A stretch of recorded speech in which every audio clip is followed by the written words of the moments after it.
এই রামুসা হত্যাকাণ্ডের প্রসঙ্গ হল একটু আগে আমি ক্লাস নিয়েছিলাম সেখানে বললাম ব্যবস্থায় যে পরিবর্তনগুলো তৈরি হচ্ছে কিংবা হতে যাচ্ছে তার সাথে আমাদেরকে খাপ খাইয়ে চলার নীতি কেমন হবে, আমাদের আচরণ কাঠামো কেমন হবে, কিংবা আমাদের পারস্পরিক সম্পর্কের ধরন এবং পরিচর্যার রূপরেখা কেমন হবে, এই ব্যাপারগুলোকে সামনে রেখেই কিন্তু আমাদের এই কোর্সগুলো সূচনা করব কিংবা যাত্রা শুরু।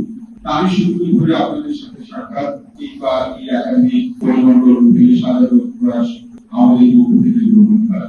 একটি বিষয় খুব স্পষ্ট, যেমন ধরুন এই রামুসা হত্যাকাণ্ডের প্রসঙ্গ হল একটু আগে আমি ক্লাস নিয়েছিলাম সেখানে বললাম একজন মা প্রবীণ মা বেগম অথবা আপনি ভুলবেন কখনোবেন তার যে মৃত্যু সবকিছু মিলে আমাদের তো মানসিক ভাবে বা মনস্তাত্ত্বিক ভাবে মারা যায়।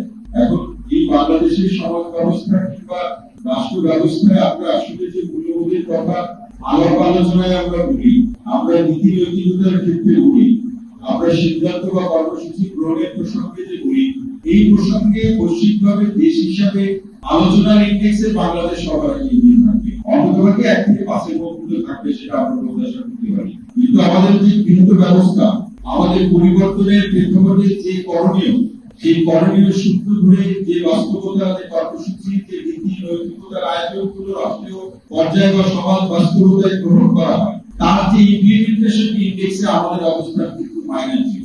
এই কারণে আমরা বারবার হুজুর খাই, আমাদের প্রত্যাশার জায়গাগুলো পূরণ হয় না। আমরা বরাবরের মতো একজন ব্যক্তি কসমেটিক সার্জারি করে কিছুদিন টিকতে পারে বা স্বামী তার জীবনযাপন করতে পারে, কিন্তু রাষ্ট্র এবং সমাজ ব্যবস্থায় কিন্তু কসমেটিক সার্জারি করে জীবন চলতে পারে। নিরপেক্ষ, সত্য প্রকাশে আপোষহীন।